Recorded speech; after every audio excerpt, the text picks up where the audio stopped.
Air defence system, इसका नाम हम सब सुन रहे हैं। इंडिया पाकिस्तान के कॉन्फ्लिक्ट में एयर डिफेंस सिस्टम ने ही हमारे शहरों को बचाया। पर आज की प्रेस कॉन्फ्रेंस में भी मिनिस्ट्री ऑफ डिफेंस ने यह क्लियर किया था कि भारत में केवल एक एयर डिफेंस सिस्टम नहीं है या केवल एक S-400 नहीं है। भारत के पास एक multi layered air defence system है, जहां से आपके देश पर अगर किसी भी लेयर पे हमला हो रहा है तो आप उसे बचाने की क्षमता रखते हैं। जैसे ये एक एयर डिफेंस सिस्टम जो मल्टी लेयर्ड है, इजराइल का है। ऐसा ही कुछ इजिप्ट भी डेवलप करना चाह रहा है, अमेरिका के पास भी है, टर्की भी डेवलप करना चाह रहा है। तो क्या होते हैं ये multi layer air defence system, और कैसे जब पाकिस्तान से भारत के ऊपर अटैक हुए तो उन्हें रोकने के लिए हर जगह S-400 का इस्तेमाल नहीं किया गया, और अभी तक हमें पता भी नहीं है कि S-400 का इस्तेमाल हुआ भी या नहीं। तो क्या है ये S-400 और क्यों इतनी न्यूज में था सुदर्शन चक्र S-400 और बाकी भारत के एयर डिफेंस सिस्टम में एक ऐसा हीरो जिसके बारे में तो बात की ही नहीं गई, जो हमारे खुद का अपने देश का बनाया हुआ डिफेंस सिस्टम है जिसका नाम है आकाश। तो क्या है आकाश, क्या है S-400 सुदर्शन चक्र, क्या होता है मल्टी लेयर डिफेंस सिस्टम, आइए जानते हैं इसके बारे में। सबसे पहले समझिए कि जैसे अगर आपको सामने से कोई हमला कर रहा है तो उसके लिए आप उसके ऊपर मिसाइल नहीं फायर करेंगे, उसको मुक्के से गिरा देंगे। अगर आपको एक चीज है जो काम आपका सुई से होता है, उसके लिए आप तलवार का इस्तेमाल नहीं करते, ठीक है। लेकिन कोई अगर बड़ी विपदा आ जाए तो उससे लड़ने के लिए उसी हिसाब से आप उसका सामना करते हैं। ठीक उसी प्रकार से भारत को थ्रेट जब पहुंचता है, भारत की जमीन पर अगर कोई एरियल अटैक करेगा यानी हवा से हमले करेगा, तो वो कई तरीकों के हो सकते हैं। हो सकता है कि वो बहुत घातक हमला हो, एक न्यूक्लियर मिसाइल का अटैक हो, जो मिसाइल बैलिस्टिक मिसाइल हो, जो यानी जो ऐसे अगर ये आप इंडिया में बात करो जो बाहरी एटमॉस्फेयर में जाके दोबारा आपके एटमॉस्फेयर में एंटर करती है तब आपके ऊपर गिरती है, एक बैलिस्टिक मिसाइल जिसके अंदर न्यूक्लियर वॉरहेड भी हो सकते हैं। उससे लड़ने के लिए आपको एक बड़ा लॉन्ग रेंज का डिफेंस सिस्टम चाहिए होता है, जो ऐसे किसी भी मिसाइल को या तो एटमॉस्फेयर से बाहर या आसमान में बहुत दूर ही उड़ा दे, ताकि वो कभी आपके एरिया में एंटर ही ना कर पाए। As a air defence system को बनाने में या उसे खरीदने में बहुत पैसे खर्च होते हैं। एक top layer air defence system है ये, जो आपको लॉन्ग रेंज मिसाइल से बचाएगा, और उसी डिफेंस सिस्टम का नाम है S-400, जो कि इंडिया ने खरीदा है रशिया से, जिसके बारे में बहुत सी बातें हुई, जो भारत के लिए एक बहुत बड़ा रोल प्ले करने वाला है भविष्य में भी और वर्तमान में भी। यह है भारत का S-400 सुदर्शन चक्र, S-400 ट्रायम्फ, जो इंडिया का एक स्काई शील्ड कहा जाता है, जिसकी रेंज है 400 किलोमीटर की, जिसको भारत में ओवरऑल 6 बिलियन के आसपास इसकी पूरी की पूरी कहा जा सकता है डील जो होगी उसकी बात की गई। लेकिन भारत ने S-400 खरीदा और 5 मिनट में डिप्लॉय होता है। इसके अंदर बैटरीज लगी होती हैं। अगर कोई भी मिसाइल भारत के ऊपर आएगी, जो बैलिस्टिक भी क्यों ना हो, तो उसे मार गिराने की क्षमता रखता है। तो ये एक तरह का surface to air defence system है, यानी surface to air missile system, यानी आप इसको अपनी सतह से मारोगे और आसमान में जो भी एरियल थ्रेट आ रहा है उसको उड़ा देगा। लेकिन ये इतना महंगा है कि इसका इस्तेमाल आप हर जगह नहीं करोगे। और पाकिस्तान से भी जो थ्रेट आए थे वो थे एरियल थ्रेट, जैसे ड्रोन्स या छोटी रेंज की मिसाइल। लॉन्ग रेंज मिसाइल्स नहीं थी, मीडियम रेंज या स्मॉल रेंज मिसाइल थी। ऐसी चीजों से लड़ने के लिए आप इस तरह के घातक हथियारों का इस्तेमाल नहीं करते, बल्कि भारत का जो असली प्रहरी था जिसने भारत को बचाने में एक बड़ा रोल निभाया, उसमें आकाश का नाम बहुत आगे आ रहा है। हालांकि लोगों को नहीं पता, आकाश खुद का भारत के ही DRDO द्वारा निर्मित एक एयर डिफेंस सिस्टम है, जो एक स्मॉल या medium range air defence system है, जिसके अंदर जिसकी रेंज अगर आप देखो तो 25 किलोमीटर की है। 60 kg का वॉरहेड है, 18 किलोमीटर तक कोई भी चीज आ रही है तो उसको उड़ाने में सक्षम है। तो क्योंकि ये भारत की ही बनी हुई मिसाइल सिस्टम है आकाश का एयर डिफेंस सिस्टम, तो ये काफी सस्ता भी है कंपैरेटिवली सुदर्शन चक्र S-400 के मुकाबले। तो इसका इस्तेमाल कहा जाता है बहुत किया गया, और ये साबित कर पाया अपने आप को कि वो एक तगड़ा एयर डिफेंस सिस्टम है, जिसने शायद कुछ मिसाइलों को भी मार गिराने में कामयाबी हासिल की। लेकिन इस डिफेंस में सबसे ऊपर आपके पास था ये S-400 की, अगर कोई न्यूक्लियर अटैक भी होगा तो उसे रोकने की क्षमता ही रखता है। उसके नीचे कोई अगर छोटी मोटी मिसाइल से अटैक हो रहा है तो उसके लिए आपके पास आकाश है। लेकिन ड्रोन्स तो उससे भी हल्के और सस्ती चीजें हैं, उनके लिए क्या आप आकाश ही हर समय इस्तेमाल करोगे?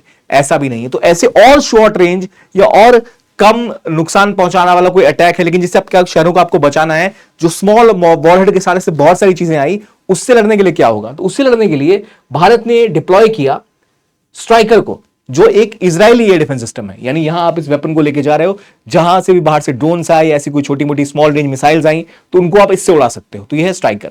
इसके अलावा दो जो बहुत प्रचलित इस बार यूज होने वाले थे, जिनका नाम न्यूज में रहा, वो थे ये आपकी L-70 गन, जिसके थ्रू काफी हद तक जो ड्रोन्स आ रहे थे उनको न्यूट्रलाइज किया गया।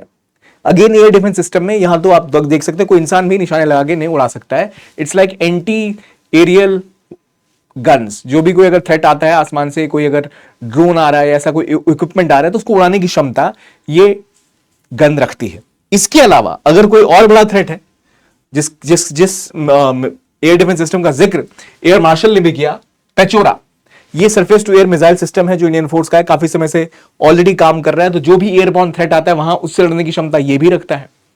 इतना ही नहीं, कुछ थ्रेट्स ऐसे होते हैं जिनके लिए आप इनकी भी जरूरत नहीं होती।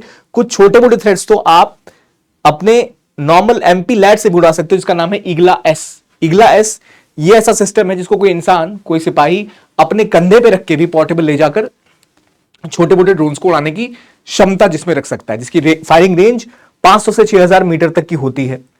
तो आप लगभग 3000 मीटर तक की ऊंचाई तक आप इससे मार सकते हो किसी भी चीज को। तो जो ड्रोन्स होते हैं या छोटे मोटे एरियल थ्रेट्स होते हैं उनके लिए ऐसे ईगला एस, या फिर जैसे हमने देखा जो हमारी गन है ये L-70, इनका इस्तेमाल किया गया। और अगर उससे बड़ा कोई थ्रेट आया तो आपके पास स्ट्राइकर का मैकेनिज्म था, उससे बड़ा कोई थ्रेट आया तो आपके पास आकाश था, और उससे भी बड़ा कोई थ्रेट आया तो आपके पास S-400 था, सुदर्शन चक्र। इसके अलावा इंडिया ने और भी कई सारे डिफेंस सिस्टम्स को डेवलप कर रखा है, जैसे बराक, जो असल में एक इजरायली एयर डिफेंस सिस्टम है जिसको इंडिया में भी अडॉप्ट किया गया है। बराक का मतलब होता है बिजली, हेब्रू में शायद, तो इसका इस्तेमाल किया गया। बराक लाइटनिंग इसका मतलब होता है बिजली, बिल्कुल। तो ये यूज किया गया था। बराक 8 अगेन एक ऐसा इक्विपमेंट है जो भारत के आसमान को सुरक्षा प्रोवाइड करता है। तो हमने ये देखा कि अलग अलग इक्विपमेंट है जिनका इस्तेमाल भारत की सरकार ने किया है, और काफी समय से केवल इन S-400 के इक्विपमेंट्स पर ही नहीं, आकाश पर, स्ट्राइकर पर, और एक प्रॉपर डिफेंस सिस्टम बनाने पर भारत ने कोशिश की। पिछले काफी समय से भारत ने अपने डिफेंस बजट में एक प्रॉपर खर्च किया, ताकि जैसे जैसे Pakistan air defence system develop करेगा वैसे वैसे उससे लड़ने के अलग अलग कैपेबिलिटी वाले एयर डिफेंस सिस्टम को हमने अपने बॉर्डर्स पे डिप्लॉय कर रखा है, जो हमको हर तरह से सुरक्षा प्रोवाइड करते हैं। तो जो एयर डिफेंस सिस्टम होता है उसको हम दोबारा एक बार समझते हैं कि मान लीजिए ये इंडिया है और यहां पर बाहर से कोई अटैक हो रहा है। अगर वो एक बैलिस्टिक अटैक है जो बाहर से आ रहा है, तो उसके लड़ने के लिए आपके पास S-400 खड़ा है, जो आउटर एटमॉस्फेयर से कुछ अगर अटैक होता है तो, या फिर लॉन्ग रेंज अटैक होता है तो। अगर कोई मिड रेंज अटैक होता है तो आप उससे बराक से लड़ सकते हैं, जो हमने अभी देखा, या फिर आप आकाश एयर डिफेंस सिस्टम से लड़ सकते हैं, जिसका इस्तेमाल भारत अगर पाकिस्तान से कोई मिसाइल आती है जो कि 1 मैक तक की स्पीड रखती है या 2 मैक की स्पीड रखती है, यानी अगर आप कह सकते हो सुपरसोनिक मिसाइल है, तो भी आप मारक क्षमता रख सकते हो। तो टॉप पे आपकी आ गई S-400, नीचे आकाश, उससे भी छोटा कोई थ्रेट है आपके पास बराक है, स्ट्राइकर है, और अगर ड्रोन जैसे कुछ एरियल थ्रेट आते हैं तो उसके लिए आपके पास L-70 की गन भी है, जिससे आप उसको फायर डाउन कर सकते हो। ईगला एस का भी ऑप्शन आपके पास है, जो पोर्टेबल हो चुकी है, जो अब आप किसी कार के ऊपर से, किसी जीप के ऊपर से, या सोल्जर्स अपने कंधे के ऊपर से भी इस्तेमाल करके उड़ा सकते हैं। तो प्रॉपर सिस्टम कुछ ऐसा होता है कि हर लेवल के थ्रेट को काउंटर करने के लिए आपके पास एक प्रॉपर डिफेंस मैकेनिज्म होता है। तो पाकिस्तान का न्यूक्लियर अटैक हो, पाकिस्तान का मिसाइल अटैक हो, पाकिस्तान का ड्रोन अटैक हो, उन सब से लड़ने की क्षमता रखने वाले डिफेंस सिस्टम को हमने बिल्ड किया है। वही कहलाता है मल्टी लेयर डिफेंस सिस्टम, जो short range, medium range, long range, हर लेवल से आपको प्रोटेक्शन प्रोवाइड करता है। तो क्या हमें बिल्कुल खतरे में रहने की जरूरत नहीं है? अब हम बिल्कुल चिंता मुक्त रहें, भयमुक्त रहें, अगर कोई युद्ध होता है तो हम पर हमला नहीं हो सकता? ऐसा नहीं है। अगर सामने वाले ने कई सारे मिसाइल्स एक साथ आपके ऊपर दाग दिए तो आपका डिफेंस सिस्टम भी लिमिटेड होता है, वो भी अनलिमिटेड नहीं है। वो कितने मिसाइल्स के साथ एक बार में एंगेज कर पाएगा? और अगर वो थ्रेट न्यूक्लियर है और गलती से भी 4 में से 1 मिसाइल आपकी मेल फंक्शन कर गई या उसमें कोई दिक्कत आ गई, तो वो एक ही मिसाइल आपके देश को तबाह करने की क्षमता रखता है। तो इसीलिए कितने भी स्ट्रांग आप एयर डिफेंस सिस्टम बना लो, आपको सतर्क रहना हमेशा जरूरी है। हालांकि जो अभी कॉन्फ्लिक्ट हुआ वहां पर हमने ये साबित किया, हमारी एयरफोर्स ने साबित किया कि हमारा एयर डिफेंस सिस्टम कितना स्ट्रांग है और क्या मारक क्षमता रखता है कि हमारे सभी राज्य सुरक्षित रहे। और ये एक एग्जाम्पल तय कर रहा है भविष्य के लिए भी कि केवल ऑफेंस नहीं, आपको डिफेंस भी स्ट्रांग रखना पड़ता है। अगर डिफेंस भी स्ट्रांग है और ऑफेंस तो स्ट्रांग है ही, तो आप सामने वाले के छक्के छुड़ा सकते हो, जो भारत ने करके दिखाया। हमारा जैसा एयर डिफेंस सिस्टम है, ऐसा ही कुछ पाकिस्तान ने भी बनाने की कोशिश करी।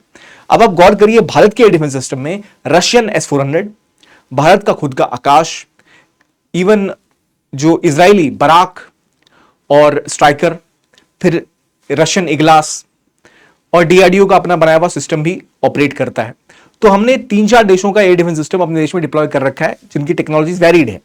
लेकिन पाकिस्तान जिस एयर डिफेंस सिस्टम पे रिलाई करता है, एयर वार्निंग और डिफेंस सिस्टम, वो मेजरली चाइनीज है और जिसको हम काउंटर करने में पूरी तरह कामयाब रहे, जो हमारे एयर मार्शल ने भी जिसका जिक्र किया मिनिस्ट्री ऑफ डिफेंस की प्रेस कॉन्फ्रेंस में।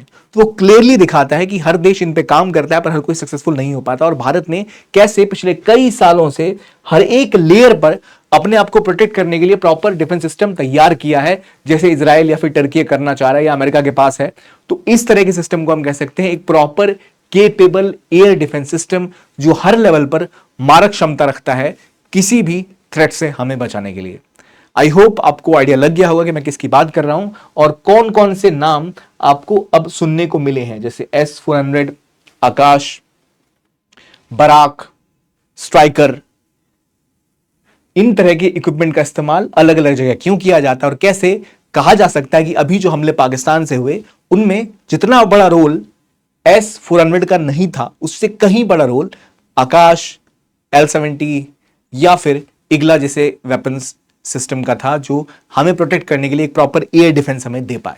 तो ये था आज का वीडियो। देखने के लिए इतना ही। देखते रहिए PW ओनली IAS।